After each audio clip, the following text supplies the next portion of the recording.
أنفسنا وأنفسكم ثم نبتهل فنجعل لعنة الله على الكاذبين. فلم يأخذ طبعا كما ذكرنا رسول الله صلى الله عليه وآله واحدة من زوجاته، وأخذ ابنته فاطمة الزهراء. قال بحقها رسول الله صلى الله عليه وآله إنها سيدة العالمين من الأولين والآخرين.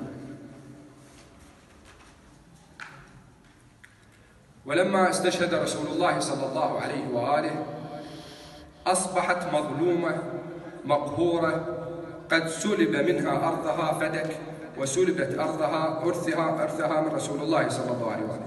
فخرجت إلى أبي بكر، هذه السيدة خرجت إلى أبي بكر تطالب بإرثها وتطالب بأرضها فدك.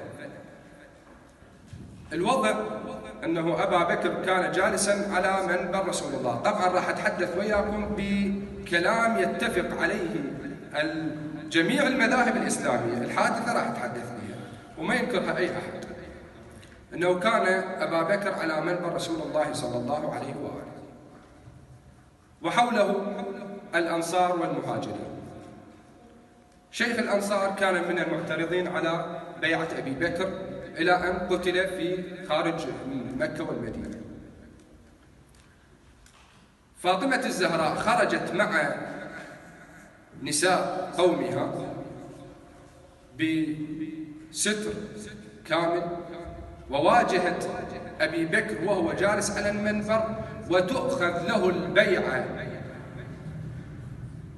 راضين أو مجبرين على بيعته، والجبر بالقتل أو الحرب. هاي الكلمات متفق عليها. البيعة لأبي بكر، ومو هدفي أيضا أنه أذكر أنه قضية، لا ما أريد من عندها قضية طائفية أو قضية أنه استهداف لأبي بكر، لكن هذه القضية يعني متعارف عليها يصير الناس.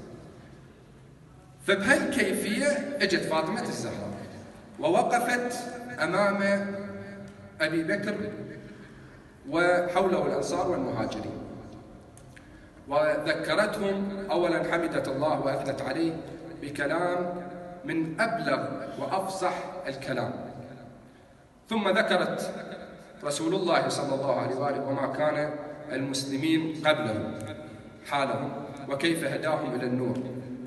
ثم خاطبت أبي بكر فقالت: أيها المسلمون، أأغلب على إرثي؟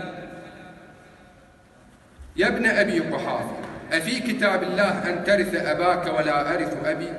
لقد جئت شيئا فريا على الله ورسوله، أفعلى عمد تركتم كتاب الله ونبذتموه وراء ظهوركم؟ إذ يقول: وورث سليمان داود. وقال فيما اقتص من خبر يحيى ابن زكريا: فهب لي من لدنك وليا يرثني ويرث من آل يعقوب.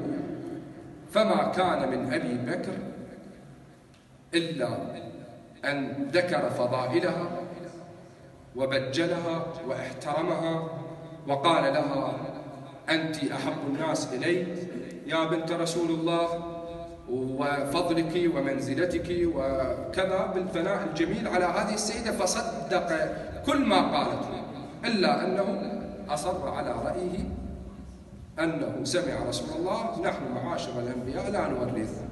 يعني لم يستمع إلى الآيات ولم يستمع إلى هذه السيدة الجليلة. فلما رأى المهاجرين أبا بكر، لما رأى بعدما رجعت السيدة الزهراء عليه السلام مقهورة ضعيفة منكسرة إلى بيتها، وقبل وفاطمة الزهراء عندما خاطبت أيضا بالخطبة الأنصار والمهاجرين تقول لهم: ما لكم، يعني شنو أنتم الأنصار والمجاهدين لكم أدوار يعني بطولية في القتال والوقوف مع رسول الله صلى الله عليه وآله. ولما رجعت إلى البيت أبا بكر وعمر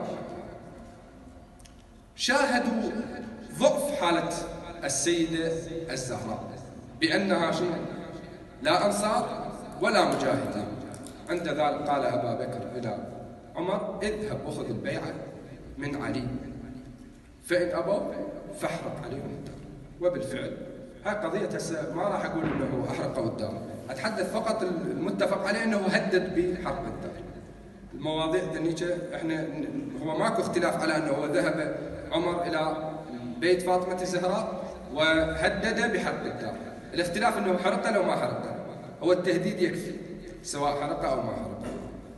وهذا ونأسف للإطالة، والحمد لله رب العالمين، وصلى الله على محمد وآله الطاهرين.